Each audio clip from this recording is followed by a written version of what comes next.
I think one of the easiest places to look for new ideas in venture capital is all the technologies of the past 30 or 40 years that have, for whatever reason, failed to produce a financial return, but for which there's no technological reason why they can't work.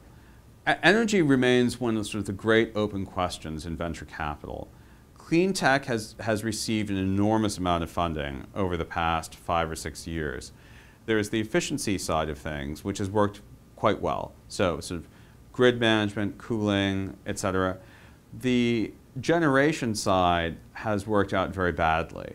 And I think the reason why is fundamentally the business model for the generation side is totally off. So the curious thing about, on the generation side about clean technology is that the business models are the most perverse in any part of the startup landscape. So for example, if I were a handset manufacturer and I wanted to introduce competitor to the iPhone, I would never introduce something that was 80% as powerful, had 70% the features, and cost 120% the price, and say to the consumer, well, some combination of government subsidies and good feelings and unicorns and rainbows will make you want to buy the product. The correct thing to do is to say, I will be as good as the market leader and slightly cheaper. So if I ever encountered a company that that was able to produce energy, as cheaply as coal produces energy and cleanly, then I would be interested in investing in it.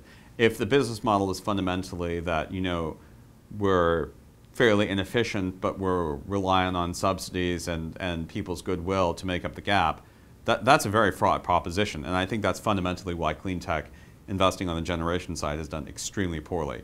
And I'll add one sort of further thing. I think it's socially unhelpful for people to invest in these sorts of companies, because allocating capital to companies that are not trying to solve real problems diverts talent and resources away from companies that are trying to solve problems in a genuine fashion. So if you're willing to pay an engineer a fairly large amount of money to work on a subsidy-driven, fundamentally uneconomical generation technology, what you've done is you've stolen that engineer from a company that could actually produce a viable alternative.